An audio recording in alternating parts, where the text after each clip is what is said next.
கர்த்தருடைய பரிசுத்த உள்ள நாமத்துக்கு மகிமை உண்டாவதாக. தேவன் ஒவ்வொரு நாளும் வழிநடத்தி வருவதற்காக நன்றி செலுத்தி, இந்த நாளுக்குண்டான வேத வசனத்தை தியானம் செய்ய தேவன் வைத்திருக்கிற நல்ல வாய்ப்புக்காக நல்ல வாய்ப்பை எண்ணி தேவன் செய்த நல்ல கிருபைக்காகவும் தேவனை நன்றியோடு ஸ்தோத்திரம் செய்வோம். இனிய காலை வணக்கம் அருமையான தேவ பிள்ளைகளே. இன்றைக்கு உண்டான தலைப்பு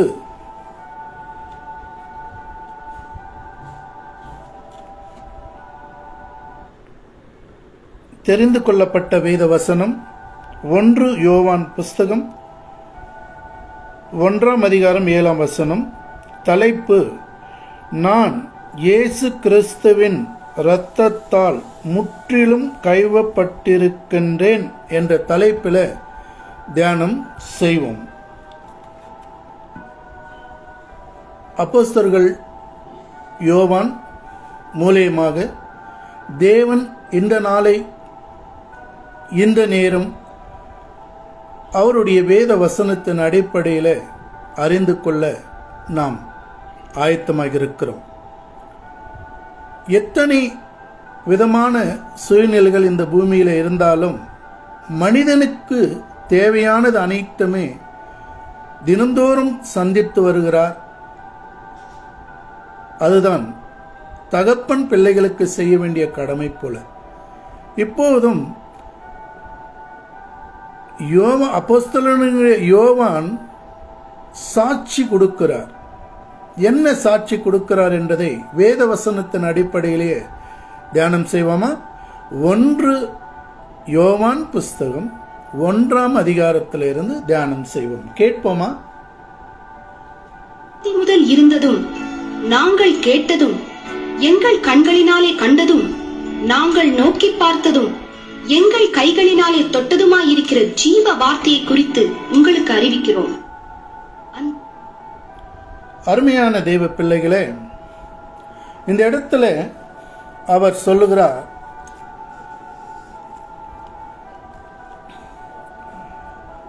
ஆதி முதல் இருந்ததும் நாங்கள் கேட்டதும். ஒவ்வொரு வார்த்தையாக நம்ம தியானம் செய்வோம். ஆதி முதல் இருந்ததும். ஆதி முதல் இருந்ததும் என்றால் இந்த வானமும் பூமியும் சூரியனும் சந்திரனும் உருவாவதற்கு முன்னாடியே, இன்றைக்கு இந்த உலகம், பூமி மனு உலகம் உருவாகி, இந்த பூமி மண்டலம் உருவாகி 55 கோடி வருடங்களாயிருக்கிறதுன்னு விஞ்ஞானிகள் சொல்லுகிறார்கள். ஆனால் வேதம் அதேதான் சொல்லுகிறது. எத்தனை நாட்கள் என்றது நிறைவாக தெரிவிக்கவில்லை.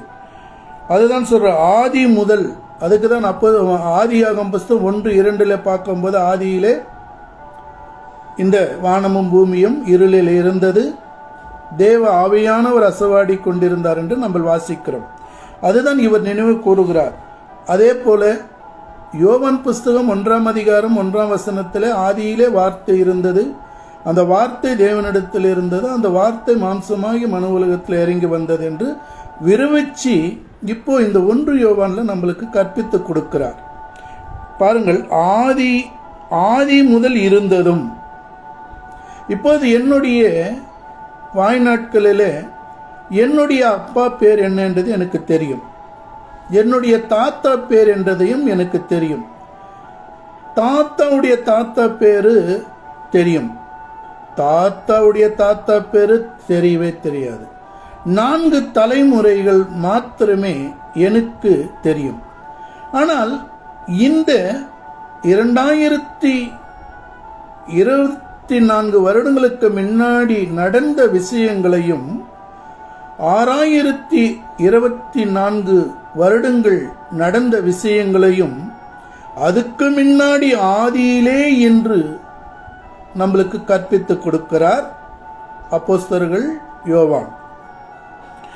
ஆதி முதல் இருந்ததும் நாங்கள் கேட்டதும் எனக்கு அறிவித்ததும். என்ன சொல்கிறார்? எங்களுக்கு ஒருத்தர் அறிவித்திருக்கிறார், இப்போது நான் தேவ மனிதர்கள் மத்தியில் இருந்து நான் கற்றுக்கொண்டதை இப்போது நான் இந்த ஃபேஸ்புக் மூலியமாக, யூடியூப் மூலியமாக உங்கள் மத்தியில் நான் வெளிப்படுகிறேன். அதுபோல நாங்கள் கேட்டதும் எங்கள் கண்களினால கண்டதும், சும்மா இல்லை, அதுதான் பெரியவங்க சொல்லுவாங்க, கண்ணால பார்த்ததும் காதால கேட்டதும் நம்புங்கள், யாரோ சொன்னார்கள் என்று நம்பாதீர்கள் என்று சொன்னது போல யோவான் சொல்கிறார், நாங்கள் கேட்டதும் என் கண்களினாலே கண்டதும் நாங்கள் நோக்கி பார்த்ததும், சத்தியத்தை அறிவீர்கள், சத்தியம் உங்களை விடுதலையாக்கும் என்று இந்த அப்போஸ்தலர்கள் யோவான் சொல்லுகிறது போல உறுதியாக அவர் பேசுகிறார். எங்கள் கைகளாலே தொட்டதுமாய் இருக்கின்ற ஜீவ வார்த்தைகளை குறித்து உங்களுக்கு அறிவிக்கின்றேன். நானே வழியும் சத்தியமும் ஜீவனுமாய் இருக்கின்றேன், என்னை இல்லாமல் ஒருவரும் பரலோக ராஜ்யத்துக்கு பிரவேசிக்க முடியாது என்று யோவான் 14 அதிகாரம் 6 சொன்னது போல இங்கே சொல்லுகிறார். என்ன சொல்லுகிறார்? நாங்கள் நோக்கி பார்த்ததும் எங்கள் கைகளினாலே தொட்டதுமாயிருக்கிற ஜீவ வார்த்தை குறித்து உங்களுக்கு அறிவிக்கின்றோம். இந்த ஆதியாகமம் முதல் கொண்டு வெளிப்படுத்தின விசேஷம் ஆராய்ந்து பார்த்து கற்றுக்கொண்டதுனாலதான், வானத்தின் கீழே பூமியின் மேலே மறைந்திருக்கிற உண்மைகளை அறிந்திருக்கிறதுனால்தான் நான் இப்போது உங்கள் மத்தியிலே தைரியமாக பேசுகிறேன். அப்போது நான் அறிந்திருக்கிறதுனால தான் பேசுகிறேன். அதுபோல இயேசு கிறிஸ்துவர் மார்பிலே சாய்ந்திருந்தவன் இவன் ஒருவர் தான். அப்போஸ்தலர்கள் யோவான் மாத்திரம்தான். அவர் சாட்சி கொடுக்கிறார். என்றைக்கு ஆதியிலே இருந்து இருந்ததையும் நினைவுபடுத்தி நம்ம கூட பேசுகிறார். 2 கேளுங்கள் தேவ பிள்ளைகளே. இவன் வெளிப்பட்டது, பிதாவினிடத்தில் இருந்ததும் எங்களுக்கு வெளிப்பட்டதுமான நித்தியமாயிருக்கிற அந்த ஜீவனை நாங்கள் கண்டு அதை குறித்து சாட்சி கொடுத்து அதை உங்களுக்கு அறிவிக்கிறோம். என்கிட்ட இருக்கிறது, என்கிட்ட இல்லாதது எதையும் நான் சொல்லவில்லை. அதுபோல என்ன சொல்கிறார்? 1 யோவான் புஸ்தகம் 2 அதிகாரம், 1 யோவான் புஸ்தகம் 2 அதிகாரம். அந்த ஜீவன் வெளிப்பட்டது. அந்த ஜீவன் எப்போது வெளிப்பட்டது என்று யோவான் சொல்கிறார்? 2024 வருடங்களுக்கு முன்னாடி, 33 வருடங்களுக்கு முன்னாடி மரியாள் என்ற கர்ப்பத்திலே வாடிகை போல கேட்டு வார்த்தையினால உருவானது. அப்போது இன்றைக்கு 2050 வருடங்களுக்கு முன்னாடி நடந்த இந்த வார்த்தையை நம்மளுக்கு போதித்து கொடுக்கிறார். அந்த ஜீவன் வெளிப்பட்டது. ஆமேன். பிதாவினிடத்தில் இருந்ததும், எங்கிருந்தது அந்த ஜீவன்? நம்மெல்லாம் யார் மூலியமாக உருவாகி இருக்கிறோம்? ஆதாம் ஏவாள் மூலியமாக உருவாகி இருக்கிற பிள்ளைகள், மண்ணான பிள்ளைகள் நம்ம எல்லாருமே. ஆனால் இவர் வானத்திலே இருந்து இறங்கி வந்தவர் 2050 வருடங்களுக்கு முன்னாடி மரியாள் வயிற்றில் பிறந்து மாம்சமாக இருந்து ஊழியத்தை செய்து கல்வாரி சிலுவையில் இரத்த சாட்சியாக மரித்ததுனால தான் அவர் சொல்லுகிறார். ஒவ்வொரு வார்த்தையும் வேத வசனத்தில் பார்ப்போம். எங்களுக்கு வெளிப்பட்டதுமான நித்தியமாயிருக்கிற அந்த ஜீவனை நாங்கள் கண்டு, பிறந்த நாள் முதல் கொண்டு சில வருடங்கள் ஆன பிறகு கூடவே ஆடிக்கொண்டு இருந்தவன் தான் இயேசு கிறிஸ்துவின் ஊழியத்திலே செயல்பட்டு கூடவே இருந்து கற்றுக்கொண்டவன் தான் யோவான் என்று தைரியமாக சொல்லுகிறார். அப்படிதான் தேவ பிள்ளைகளே, ஒவ்வொரு நாளும் நம்மளும் கற்றுக்கொண்டு வர வேண்டும். அதுக்கு தான் சொல்லுகிறார், நித்தியமாயிருக்கிற ஜீவன் நாங்கள் கண்டு. அந்த ஜீவனை கண்டோம், தொட்டோம், பேசினோம். அற்புதம் அடையாளங்கள் அனைத்தையும் அவருக்கு மூலியமாக நாங்கள் கண்ணால பார்த்து சாட்சி கொடுக்கிறோம். அதை குறித்து சாட்சி கொடுத்து அதை உங்களுக்கு அறிவிக்கின்றோம். சும்மா இந்த வேத வசனத்தை எடுத்துக்கொண்டு வந்துவிட்டு உங்கள் மத்தியில இன்றைக்கு நான் வந்து உட்கார்ந்து நான் இதை சொல்லவில்லை. இரவும் பகலுமாக தியானம் செய்து இதை கற்றுக்கொண்டு இதில் இருக்கிற என்னுடைய நிதி ஜீவனை பெற்றுக்கொண்டு இப்போது இதை நான் விசுவாசத்தோடு உங்கள் மத்தியில பேசுகிறேன். 3ஆம் வசனத்தையும் பாருங்கள். நீங்கள் வேத வசனத்தை படிக்கும் போதே உங்களுக்கு வெளிப்படும். இதுல விரிவித்து சொல்ல வேண்டியது எவ்வளவு விஷயங்கள் இருக்கு. ஆனாலும் எனக்கு கொடுக்கப்பட்ட நேரத்தில் இந்த செய்தியை முடிக்க ஆயத்தமாக இருக்கிறேன். ஆமீன். 3ஆம் வசனம். எங்களோட ஐக்கியமுள்ளவர்களாகும்படி நாங்கள் கண்டும் கேட்டும் இருக்கிறதை உங்களுக்கும் அறிவிக்கிறோம். எங்களுடைய ஐக்கியம் பிதாவோடும் அவருடைய குமாரனாகிய இயேசு கிறிஸ்துவோடும் இருக்கிறது. இங்க என்ன சொல்கிறார்? நீங்கள் எங்களோடு ஐக்கியம் உள்ளவர்களாகும்படி. இந்த உலகத்தின் அதிபதி கிட்ட இருந்தேன் நான் ஒரு காலத்தில் 2014 வருடங்களுக்கு முன்னாடி. இப்பொழுது இந்த வானத்தையும் பூமியும் சூரியனும் இந்த பேராண்டத்தை படைத்த கடவுளை இப்போது நான் அவர் கூட இணைந்திருக்கிறேன். முதல் அவர் படித்த மகத்துவங்களுக்கு நான் ஆராதனை செய்து கொண்டிருந்தேன். இப்போது அவரை படித்த தேவனை ஆராதனை செய்து கொண்டிருக்கிறேன். இவ்வளவுதான் டிஃபரெண்ட். உண்மையை பாதையில நடந்து கொண்டிருக்கிறேன். அதுக்கு முன்னாடி வேற கடவுளுடைய மகத்துவங்களை ஆராதனை செய்து கொண்டிருந்தேன். சூரியனும் சந்திரனும் காற்றும் இயற்கையும் அனைத்தும். இப்போது சூரியனோ சந்திரனோ காற்றோ எதுவுமே என்னை வணங்கு என்று சொல்லவில்லை. நானாக என் மனது சொல்லுகிறது நான் செய்து கொண்டிருந்தேன். ஆனால் இப்போது அப்படி அல்ல. வேத வசனத்தின் வெளிச்சத்தில் நடக்கிறோம். நீங்கள் எங்களோடு ஐக்கியம் உள்ளவர்களாகும்படி நாங்கள் கண்டும் கேட்டும் இருக்கிறதை உங்களுக்கு அறிவிக்கின்றோம். இத்தனை வருடங்களாக நான் படித்ததை தியானம் செய்ததை ஒவ்வொன்றாக அறிந்து கொண்டதுனால உங்கள் மத்தியில் இப்போது நான் பேசுகிறேன். அதேதான் யோவானும் சொல்லுகிறான். இயேசு கிறிஸ்துவ கூட இருந்ததும் கற்றுக்கொண்டதும் கூடவே போனதும் வந்ததும் 3.5 வருடம் கூடவே இருந்து கற்பித்து கொடுத்தது கடைசி வரைக்கும் அவர் கூட இருந்ததுனால இந்த சாட்சி கொடுக்கிறான். எங்களுடைய ஐக்கியம் பிதாவோடும் அவருடைய குமாரனாகிய இயேசு கிறிஸ்துவோடும் இருக்கிறது என்று சாட்சி கொடுக்கிறார். நான் சொல்லுகிறேன் தேவ பிள்ளைகளை, என்னுடைய ஐக்கியம் இந்த உலகத்தை படைத்த கடவுளுக்கிட்ட தான் ஐக்கியத்தில் இருக்கிறேன். இந்த உலகத்தில் அழிந்து போகிற அந்த பொய்க்கு புலவனாக இருக்கிறவன் கிட்ட இருந்து நான் தப்பித்து கொண்டிருக்கிறேன். என்னுடைய ஆதி தகப்பன், என்னுடைய தகப்பன் மூலியமாக வந்த வரலாறை நான் அறியவில்லை.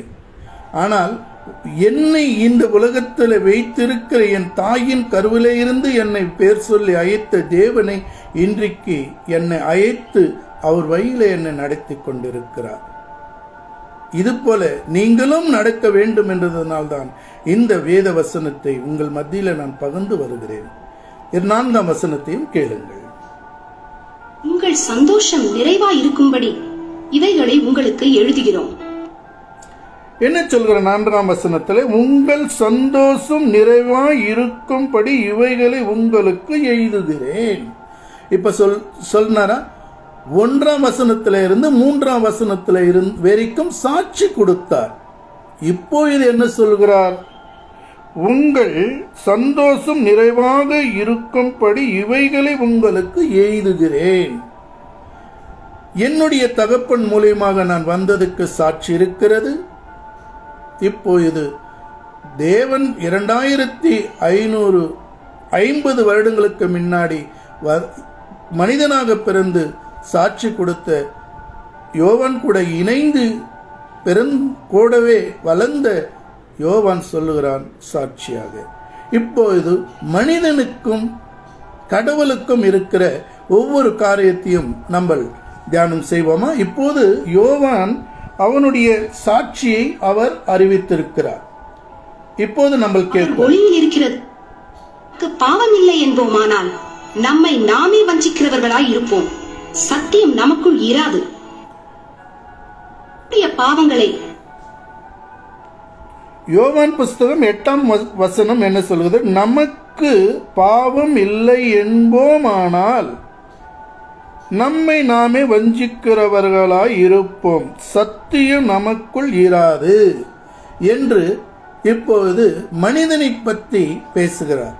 இவ்வளவு நேரமாக நித்திய ஜீவனை பற்றி கடவுளை யோவான் சாட்சி கொடுத்தான். இப்போது மனிதன் எப்படி இந்த மன உலகத்தில் இருக்கிறார் என்றதை அவர் விவரிக்கிறார். நமக்கு பாவம் இல்லை என்போமானால், மனிதன் பிறந்த இந்த மன உலகத்தில் ஆதாம் ஏவாள் மூலியமாக வந்த பாவத்தில் ஒவ்வொரு மனிதனும் பிறக்க வேண்டும், இந்த மன உலகத்தை ஜெயிக்க வேண்டும் என்றது கட்டளை. அதுதான் சொல்கிறார். பாவம் நிச்சயமாக உலகத்தில் பிறக்கிற தாயின் வயிலாக பிறக்கிற மனிதர்கள் பாவத்தில் தான் பிறக்கிறார்கள். நம்மை நாமே வஞ்சிக்கிறவர்களாய் இருப்போம், சத்தியம் நமக்குள் இராதே. இல்லை, நான் இன்றைக்கிடம் சில மாதங்களுக்கு முன்னாடி நம்ம இந்திய பிரதமர் நான் கடவுள் மூலியமாக அனுப்பப்பட்டவன் என்று சொன்னார். ஆனால் அவர் தாயையே அவர் கொச்சைப்படுத்தினார். ஆனாலும் அது காரணம் இருக்கிறது. அந்த நாள் அந்த நேரம் அவங்களுக்கு அனுமதி கொடுக்காத முன்னையே அவர் இந்த வார்த்தையை சொல்லியிருக்கிறார். அதுபோல நம்ம என்ன செய்ய வேண்டும்? நம்மள யார் என்றதை நம்ம தாய் மூலியமாக பிறந்ததனால் பாவத்தில் பிறந்திருக்கிறோம். சத்தியம் நம்மள்கிட்ட இல்லை. ஆனால் சத்தியத்தின் பாதையில் நடப்பதற்காக தான் இப்படிப்பட்ட செய்திகள் வேத வசனத்தின் வெளிச்சத்தில் தேவன் கற்பித்துக் கொடுக்கிறார். நமக்கு பாவம் இல்லை என்போமானால் நம்மை நாமே வஞ்சிக்கிறவர்களாய் இருப்போமே. தாயின் கருவிலே இருந்து தாவீது சொல்லுகிறான், என் தாயின் கருவிலே நான் ஜனிப்பித்தேன், பாவத்திலே ஜனிப்பித்தேன் என்று சங்கீதத்தில் சொல்கிறார். சத்தியம் நமக்குள் இராதே. இந்த பாவத்தில் நம்ம இந்த உலகத்தில் வாழ்ந்து கொண்டிருக்கிற வரைக்கும் ஒரு மனிதனுடைய ஆவி ஆத்மா சத்தியத்தை ஏற்றுக்கொள்ளவே கொள்ளாது. அவன் மார்க்கத்தில் வரும்போது ஏற்றுக்கொள்ளும். இதற்கு தொடர்புண்டான வசனத்தையும் தொடர்ந்து அடுத்த வசனத்தையும் 10ஆம் வசனத்தை கேட்போமா? பாவம் செய்யவில்லை என்போமானால் நாம் அவரை பொய்யராக்குகிறவர்களாய் இருப்போம், அவருடைய வார்த்தை நமக்குள் இராது. என்ன சொல்கிறார்? யோவான் புஸ்தகம்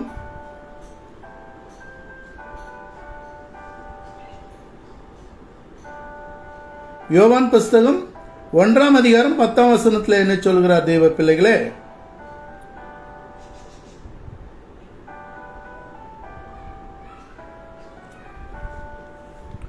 நாம் பாவம் செய்யவில்லை என்போமானால் நாம் அவரை பொய்யராக்குகிறவர்களாயிருப்போம், அவருடைய வார்த்தை நமக்குள் இராது.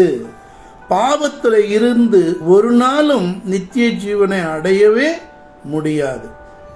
உன்னுடைய பாவ அழுக்கை பிதா குமாரன் பரிசுத்த ஆவியின் நாமத்தினால அறிக்கை செய்து விட்டு விட்டு ஒவ்வொரு நாளும் உன்னுடைய ஆவி ஆத்மாக்கு நித்திய ஜீவனை தேடினால் நித்திய ஜீவன் உண்டு. அதுதான் சொல்லுகிறார். நாம் பாவம் செய்யவில்லை என்போமானால் நாம் அவரை பொய்யராக்குகிறவராயிருப்போம், அவருடைய வார்த்தை நமக்குள் இராது. நீ இந்த உலகத்தின் அதிபதி கிட்ட எத்தனை வருடங்கள் எத்தனை தான் நீ இருந்தாலும் உன்னுடைய பாவம் மன்னிக்கப்படுவதில்லை. ஒரு வழி உண்டு, அந்த வழியில தான் நீ பிரவேசிக்க வேண்டும், அந்த அறிக்கை செய்ய வேண்டும். அந்த வழியில நீ நடக்கும்போது உன் பாவங்கள் உனக்கு மன்னிக்கப்படும். இப்படி ஒவ்வொரு வார்த்தையாக நம்ம தியானம் செய்யலாம். கொடுக்கப்பட்ட நேரத்தில் நம்ம செய்து கொண்டிருக்கிறோம். இப்போ இது 9ஆம் வசனத்தை பாருங்கள் என்ன சொல்கிறார் என்றதை.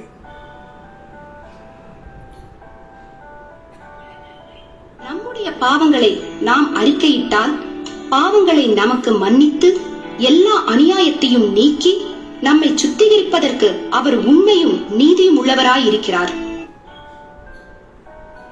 9ஆம் வசனம், நம்முடைய பாவங்களை நாம் அறிக்கையிட்டால் பிதா குமாரன் பரிசுத்த ஆவி நாமத்தினால உலகம் முழுவதுமாக நற்செய்தியை சொல்லி சிஷ்யர்களாக்குங்கள். பிதா குமாரன் பரிசுத்த ஆவியினால ஞானஸ்தானத்தை கொடுங்கள்.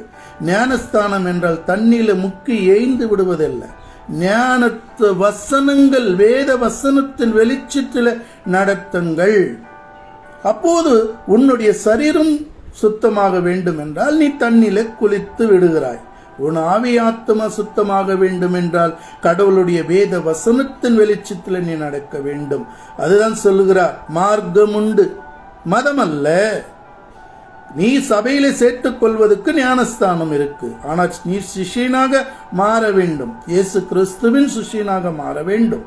இப்போது நானும் அப்படிதான். பிதா குமாரன் நாமத்தினாலே என்னுடைய ஆவி ஆத்மா பழைய வாழ்க்கையை அறிக்கை செய்து விட்டு நீதிமொழிகள் புஸ்தகம் 28ஆம் அதிகாரம் 13ஆம் வசனத்தின் பிரகாரம் அறிக்கை செய்து விட்டு இன்றைக்கு ஒவ்வொரு நாளும் இந்த வேத வசனத்துக்கு கட்டுப்பட்டு கற்றுக்கொண்டு வருகிறேன்.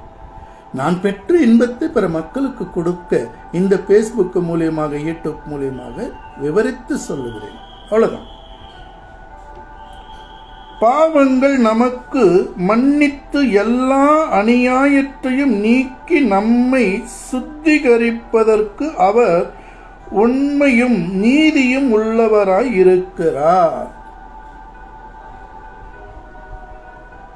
ஒரு வேலை செய்ய வேண்டும் என்றால் அந்த வேலை அவர்தான் செய்ய வேண்டும். அதுக்குண்டான படிப்பு, அதுக்குண்டான அனுபவம், அதுக்குண்டான செயல்களை அவங்கள்தான் செய்ய வேண்டும். அதுபோல ஒரு படிக்காதவனிடம் ஒரு வேலையை ஞானமாக அவங்களுடைய வாழ்க்கை அனுபவத்தில் கற்றுக்கொண்டு செய்கிற பிள்ளைகளும் இருக்கிறார்கள். அதுபோல இன்னார் வேலைகளை செய்ய வேண்டும் என்றது தேவனுடைய சித்தம் உலக ரீதியாக. ஆனால் ஒரு மனிதனை பரிசுத்தப்படுத்த வேண்டும், அவனுடைய ஆவி ஆத்மா சரீரத்தை பரிசுத்தப்படுத்த வேண்டும் என்றால் ஒருவரால மாத்திரமே முடியும். அவர்தான் நம்மளுக்காக கல்வாரி சிலுவையில மரித்து ரத்தம் சிந்தி நம்மளுக்காக அவருடைய வேத வசனத்தின் வெளிச்சத்தில் நடக்க அநேக சிஷ்யர்களும் 12 அப்போஸ்தலர்களையும் கொடுத்து கடைசி தீர்க்கதரிசி யோவான் மூலியமாக வெளிப்படுத்தி இருக்கிறார். தேவ பிள்ளைகளே, சிந்தியுங்கள், செயல்படுங்கள். இந்த உலகம் ஒரு நாள் உங்களுக்கு விட வேண்டிய சூழ்நிலை இருக்கிறது. அதுதான் சொல்கிறார், நம்முடைய பாவங்களை நாம் அறிக்கையிட்டால் பாவங்களை நமக்கு மன்னித்து எல்லா அநியாயத்தையும் நீக்கி நம்மை சுத்திகரிப்பதற்கு அவர் உண்மையும் நீதியும் உள்ளவராய் இருக்கிறார். ஒரே வழி இதுதான். நீ உன்னுடைய ஆவி ஆத்மாவை நித்திய ஜீவனுக்கு பிரவேசிக்க வேண்டும் என்றால் இந்த மனு உலகத்தில் இருக்கிறது ஒன்றும் உங்களுக்கு உதவாது. இந்த மனு உலகத்தில் வாழற வரைக்கும் தான் அது உனக்கு வெளிச்சம். வானமும் பூமியும் சூரியனும் சந்திரனுமே இருக்க போவதில்லை என்று வேதம் சொல்லும் போது உன்னுடைய நித்தியமாக உன் ஜீவனை நஷ்டப்படுத்திக் கொண்டால் என்ன லாபம் என்றுதான் வேதம் சொல்கிறது. சிந்தியுங்கள், செயல்படுங்கள். நீதி உள்ளவர் கேட்கிறார். உன்னுடைய ஆவி ஆத்மாவில் வைத்திருக்கிற உன்னுடைய பொக்கிஷம் ஆவி ஆத்மாவை அவருடைய நாள் வரும்போது இந்த சரீரத்தில் இருந்து விடுதலை செய்து கொள்ள அவர் ஆயத்தமாக இருக்கிறார். அதுக்கு முன்னாடி உன்னுடைய நிஜ வடிவத்துக்கு நீ சேருவதற்கு சத்திய வேத வசனத்தின் வெளிச்சத்தில் நடங்கள். தேவன் உங்களை வழிநடத்துவாராக. ஆமென். அடுத்தது 6ஆம் வசனத்தையும் கேட்போமா தேவ பிள்ளைகளே? 6ஆம் வசனத்தை, நாம் அவரோடே ஐக்கியப்பட்டவர்கள் என்று சொல்லியும் இருளிலே நடக்கிறவர்களாய் இருந்தால் சத்தியத்தின்படி நடவாமல் பொய் சொல்லுகிறவர்களாய் இருப்போம்.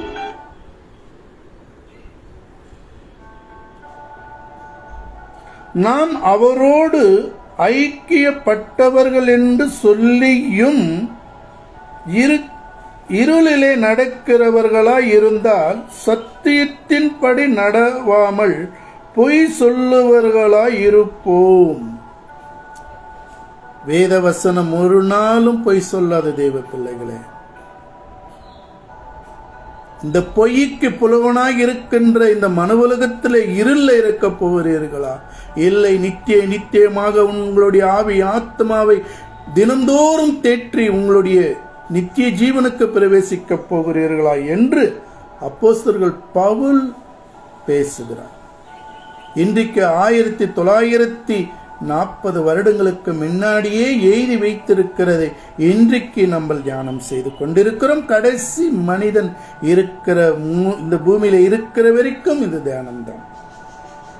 நாம் அவரை ஐக்கியப்பட்டவர்கள் என்று சொல்லியும், இந்த உலகத்துக்கு நீங்கள் ஐக்கியமாக இருக்கிறீர்களா? இந்த உலகத்தை ஜெயித்த இயேசு கிறிஸ்துவுக்கு நீங்கள் ஐக்கியமாக இருக்கிறீர்களா என்பதை நீங்கள் ஆராய்ந்து பாருங்கள். இருளிலே நடக்கிறவர்களாய் இருந்தால் சத்தியத்தின்படி நடவாமல் பொய் சொல்லுகிறவராய் இருப்போம். இதுதான் வழி என்று நான் கத்தி உங்கள்கிட்ட பேசினாலும் நீங்கள் ஏற்றுக்கொள்ளவில்லை என்றால் எனக்கா நஷ்டமாக போகிறது? என் வேலையை நான் செய்து கொண்டிருக்கிறேன், அவ்வளவுதான். 5ஆம் வசனத்தையும் கேளுங்கள். தேவன் ஒளியாயிருக்கிறார், அவரில் எவ்வளவேனும் இருள் இல்லை. இது நாங்கள் அவரிடத்தில் கேட்டு உங்களுக்கு அறிவிக்கிற விசேஷமாய் இருக்கிறது. சத்தியத்தை மறிவீர்கள், சத்தியம் உங்களை விடுதலையாக்கும். உண்மையை அறியுங்கள், உண்மை உங்களை விடுதலையாக்கும். 1 யோவான் புஸ்தகம் 6ஆம் வசனம் 5ஆம் வசனம். தேவன் ஒளியாய் இருக்கிறார். உங்களுடைய ஆவி ஆத்மா சரீரத்தை தட்டி எழுப்பி கேளுங்கள். நீங்கள் ஒளியிலே இருக்கிறீர்களா இல்லை மாயக்குள்ளே இருக்கிறீர்களா என்றதை. தேவன் ஒளியாய் இருக்கிறார், அவரில் எவ்வளவும் இருள் இல்லை. அவர் இந்த உலகத்தின் அதிபதி கிட்ட இருந்த இந்த உலகத்தை மீட்டு கொண்டார். இந்த உலகத்தின் அதிபதி மாயக்குள்ள இருக்கிறவன், இன்னும் எனக்கு நாட்கள் இருக்கு, கொடுத்திருக்கிற நாட்கள் வரைக்கும் இந்த உலகத்தை நான் செயல்படுத்துவேன், உன்னுடைய பிள்ளைகளை சுத்திகரித்து உன்னுடைய பிள்ளைகள் மத்தியில் நான் வாழ்வதற்கு பிதாவானவர் அதிகாரம் கொடுத்திருக்கிறார் என்று இயேசு கிறிஸ்து சொன்ன வார்த்தைக்காக இன்னும் நாட்கள் இருக்கு. 2024 வருடங்கள் இப்போது கடந்து போயிருக்கிறோம். இன்னும் எவ்வளவு நாட்கள் இந்த மன உலகத்திலே அவனுக்கு நேரம் இருக்கிறதோ பிதா ஒருவரே அறிவார். தேவன் ஒளியாய் இருக்கிறார், அவரில் எவ்வளவும் இருள் இல்லை. இதுதாங்க உங்களுடைய பிறந்த நாள் வெளிச்சம், மரண நாள் இருள். அதுக்கு முன்னாடி நிஜ வடிவத்துக்கு நீங்கள் செயல்பட வேண்டும். இது நாங்கள் அவரிடத்தில் கேட்டு உங்களுக்கு அறிவிக்கிற சுவேஷமாயிருக்கிறது. மத்தேயு சுவிசேஷம் 28ஆம் அதிகாரம் 19-20 வசனங்கள் என்ன சொன்னார்? உலகம் முழுவதுமாக போய் என்னுடைய பிள்ளைகளை மீட்டுக் கொள்ளுங்கள் என்று சொன்னார். நடந்து கொண்டுதான் இருக்கிறது, வேத வசனங்கள் நிறைவேறிக் கொண்டுதான் இருக்கிறது. ஆனால் மதத்தில் இருக்கிறீர்களா மார்க்கத்தில் இருக்கிறீர்களா என்றதை நீங்கள் உங்களுடைய ஆவி ஆத்மாவை தட்டி எழுப்பி செயல்படுங்கள். தேவன் உங்களை வழிநடத்துவாராக. அவரில் இருள் இல்லை. கல்வாரி சிலுவையில் அதுதான் சொல்லுகிறார். அடுத்த வசனத்திலே வாசித்தே உங்களுக்கு காட்டுகிறேன். 7ஆம் வசனம். போல நாமும் ஒளியிலே நடந்தால் ஒருவரோடொருவர் ஐக்கியப்பட்டிருப்போம். அவருடைய குமாரனாகிய இயேசு கிறிஸ்துவின் ரத்தம் சகல பாவங்களையும் நீக்கி நம்மை சுத்திகரிக்கும். அவர் ஒளியாய் இருக்கிறது போல நாமும் ஒளியிலே நடந்தால் ஒருவர் ஐக்கியப்பட்டிருப்போம். அவருடைய குமாரனாகிய இயேசு கிறிஸ்துவின் ரத்தம் சகல பாவங்களையும் நீக்கி நம்மை சுத்திகரிக்கும். கல்வாரி சிலுவையிலே அறையும் போது யோவான் பக்கத்திலே இருந்தவன். அவர் பாடுகளை கண்ணால கண்டவன். அவர் மரித்ததை கண்ணால பார்த்தவன். கல்வாரி அந்த குகையிலே வைத்து அவனை அடக்கம் செய்கிற வரைக்கும் கூட இருந்தவன், உயிர் தேய்ந்த பிறகு அவர் கூட பேசினவர் சாட்சி கொடுக்கிறார். அவருடைய சிந்தப்பட்ட இரத்தத்திலே அவருடைய ஆவி, ஆத்மா, சரீரம் முற்றிலுமாக கலவப்பட்டவன். அதுக்கு தான் தலைப்பு என்னென்று வைத்திருக்கிறேன், முற்றிலுமாக கழுவப்பட்டவன். ஆனா நம்ம இப்போது வேத வசனத்தின் அடிப்படையில் நம்ம கழுவப்பட்டு வருகிறோம். ஒன்னும் நம்மளுடைய ஆவி, ஆத்மா மேல இயேசு கிறிஸ்துவின் ரத்தம் தெளிக்கப்படவில்லை. அந்த நாள் அந்த நேரம் வருவதற்காக காத்திருக்கிறோம். இல்லையா, அதுக்கு முன்னாடி வேத வசனத்தின் வெளிச்சத்தில் நம்ம நடந்து நம்மளுடைய நித்திய ஜீவனுக்கு போவோம்.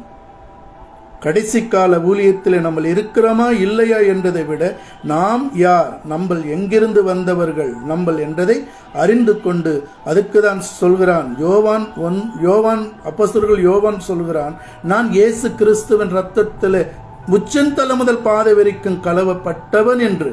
ஆனால் நான் சொல்ல முடியாது. என் செய்தியை கேட்கிற நீங்கள் இந்த வார்த்தையை சொல்ல முடியாது.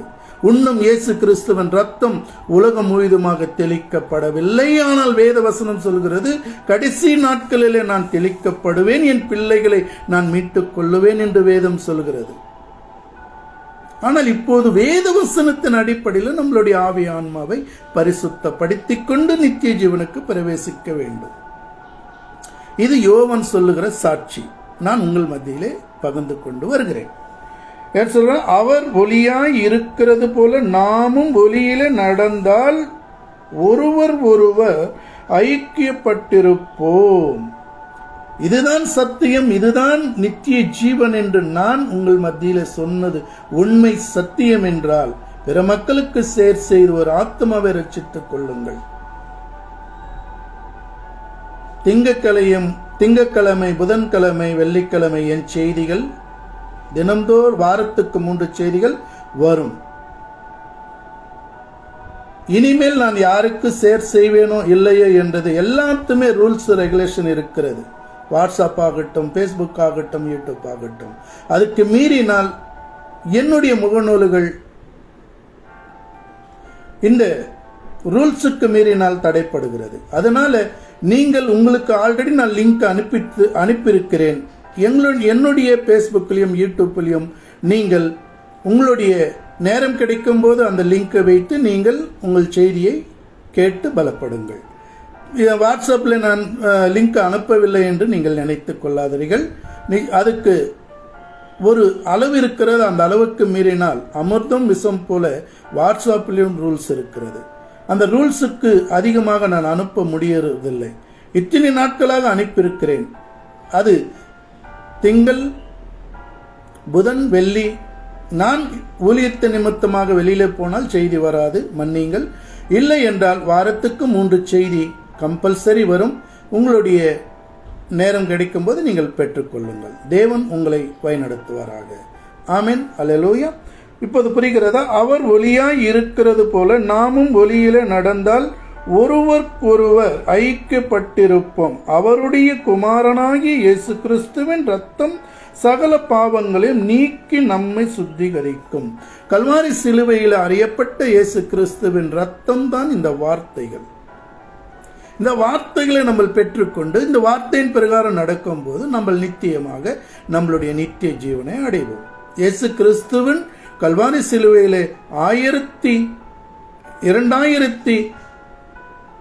2024 வருடங்களுக்கு முன்னாடி யோவான் கல்வாரி சிலுவை அறையும் போது அங்கேயே இருந்து அவன் ஆவி, ஆத்மா பரிசுத்தமாக இரத்தத்தினால கலவப்பட்டது. நம்மளுக்கு இல்லை. ஆனால் நம்மளுக்கு ஆதியாக முதல் கொண்டு பழைய ஏற்பாடும் புதிய ஏற்பாடும் நியாயப்பிரமாணமும் கிருபையின் பிரமாணம் நம்ம கையில இருக்கிறது. நம்ம படித்து நம்மளுடைய ஆவி, ஆத்மாவை நம்ம பலப்படுத்தி கொள்ள வேண்டும். தேவன் வழிநடத்துவாராக. ஆமென். இதற்கு தொடர்புண்டான வசனம் யோவான் புஸ்தகம் 1 யோவான் புஸ்தகம் 5ஆம் அதிகாரம் 6, 7, 8 வசனங்களையும் ஒரு முறை தியானம் செய்வோம் தேவ பிள்ளைகளே.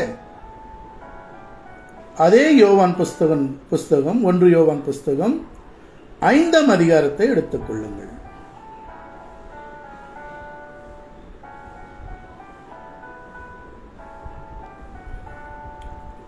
6ஆம் வசனம் கேளுங்க. இயேசு கிறிஸ்துவாகிய இவரே ஜலத்தினாலும் இரத்தத்தினாலும் வந்தவர். ஜலத்தினாலே மாத்திரமல்ல, ஜலத்தினாலும் இரத்தத்தினாலும் வந்தவர். ஆவியானவர் சத்தியமாகையால் ஆவியானவரே சாட்சி கொடுக்கிறவர்.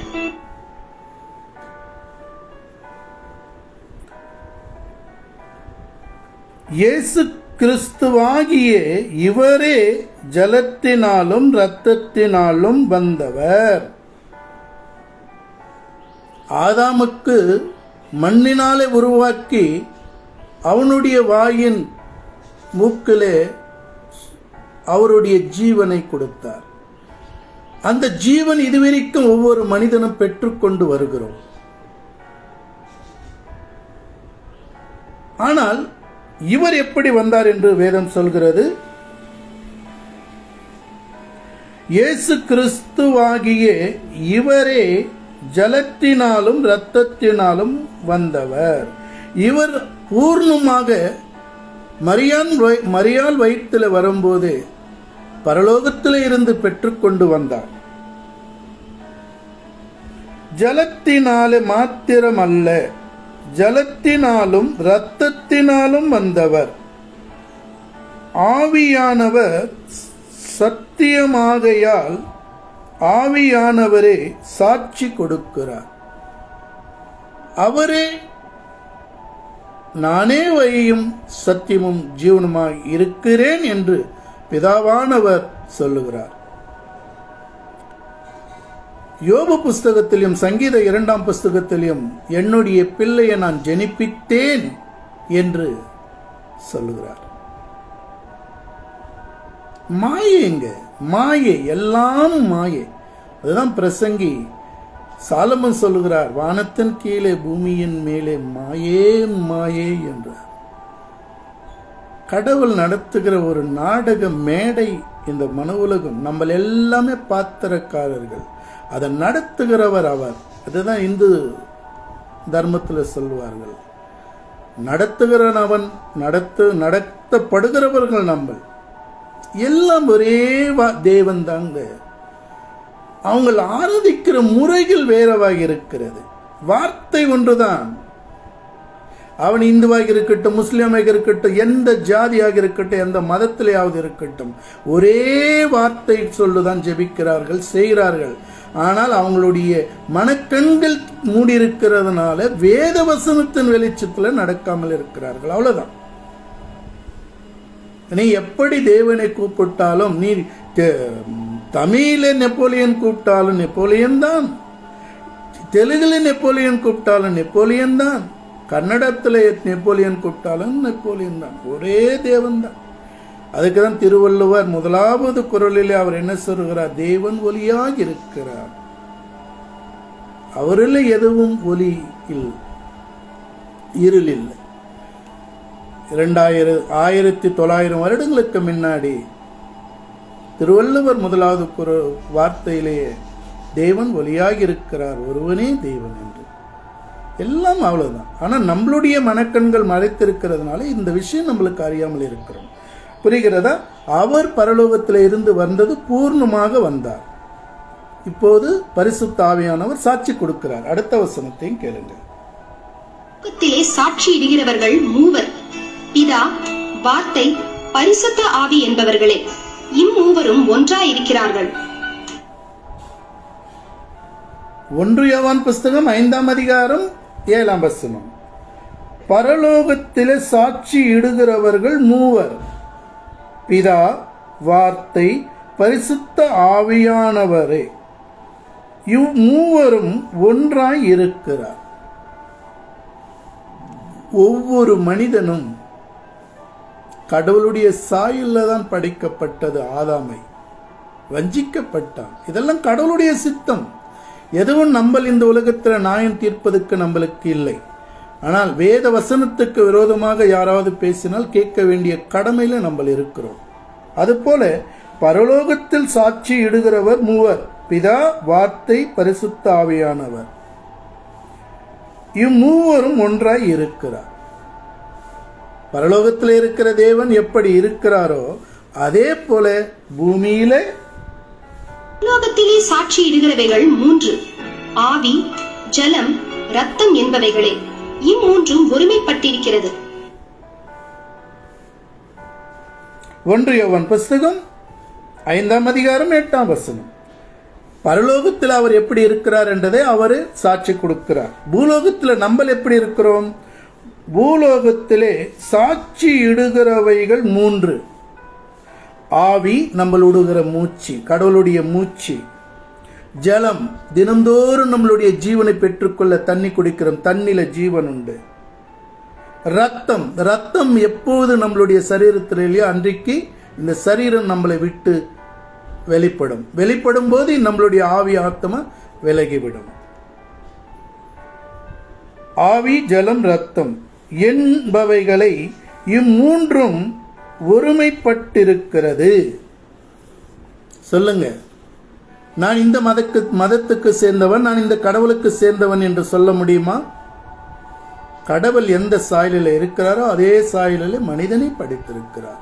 கடவுள் எப்படி பரலோகத்தில் ஆவி ஆத்மா சரீரத்தில் இருக்கிறாரோ அதே போல பூமியில மனிதர்களும் ஆவி ஆத்மா சரீரத்தில் இருக்கிறார்கள். அவரும் அதே போல இறங்கி வந்து சாட்சி கொடுத்த யோவான் சொல்லுகிறான், சத்தியத்தை அறிவீர்கள், சத்தியம் உங்களை விடுதலையாக்கும் என்று. என் செய்தியை கேட்கிற தேவ பிள்ளைகளே, ஆராய்ந்து அறிந்து நலமானதை பெற்றுக்கொண்டு நித்திய ஜீவனுக்கு பிரவேசிக்க இது ஒன்றுதான் வாசல். இதை ஏற்றுக்கொள்ளுகிற பிள்ளைகள் எத்தனை பேர்களோ அத்தனை பேர்களும் தேவனுடைய ராஜ்யத்தில் பிரவேசிக்க முடியும். இல்லை என்றால் இருளான இடங்களும் அக்னி நிறைந்த இடங்களும் பாதாளமாக இளைப்பார் இல்லாத இடங்களும் அநேக விதமான இந்த மனுவுலகத்தில் இடங்கள் இருக்கிறது. அவருடைய பேராண்டத்தில் அதுக்கு தான் இயேசு கிறிஸ்து சொன்னார், என்னுடைய பிதாவின் வீட்டில் அநேக வாசஸ்தலங்கள் உண்டு, என்னுடைய ஓட்டத்தை உங்களுக்கு கொடுக்கப்பட்ட வேலைகளை இந்த மரணத்தை ஜெயித்து என்னுடைய சமூகத்துக்கு வந்து விடுங்கள் என்று. அவ்வளவுதான் நம்மளுடைய வேலை. வந்திருக்கிறோம், ஒரு நாள் இந்த உலகத்தை விட்டு போகிறோம். அதுக்கு முன்னாடி நம்மளுடைய நித்திய ஜீவனை நித்திய வீட்டுக்கு போக வேண்டும்.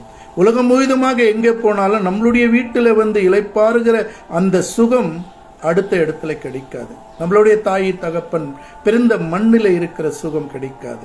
அப்ப அந்தந்த எந்தெந்த இடத்துல எந்தெந்த பிள்ளைகள் பிறக்க வேண்டும், எந்தெந்த இடத்துல வளர வேண்டும், எப்படியெல்லாம் வாழ வேண்டும் என்றது கடவுளுடைய நாடகத்தில் ஒரு பாத்திரக்காரர்களாக நம்ம இருக்கிறோம்.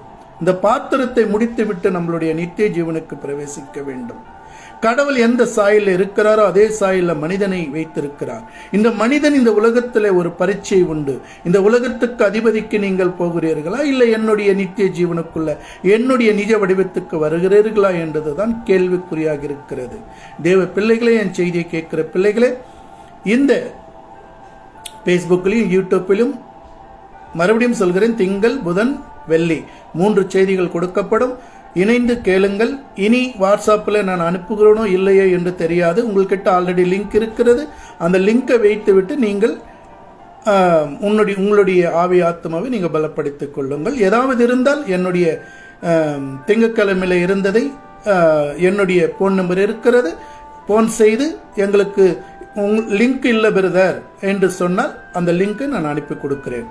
இல்லை என்றால் உங்களுடைய யூடியூப்பில் சப்ஸ்கிரைப் செய்து கொள்ளுங்கள்.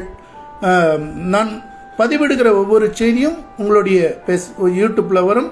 நீங்கள் நேரம் இருக்கும்போது பயன்படுத்திக் கொள்ளுங்கள். ஏனென்றால் எல்லாத்துக்குமே ரூல்ஸ் ரெகுலேஷன் இருக்கிறதுனால நான் கடைபிடிக்க வேண்டிய சூழ்நிலை இருக்கிறது. அதிகமான பிள்ளைகளுக்கு நான் அனுப்ப முடியாது. அதனால நான் தயவாக கேட்டுக்கொள்கிறேன், என்னுடைய யூடியூப்பில் சப்ஸ்கிரைப் செய்து கொள்ளுங்கள். உங்களுடைய நேரம் கிடைக்கும்போது என் செய்தியை கேட்டு நீங்கள் பலப்படுங்கள். தேவன் உங்களை வழிநடத்துவாராக.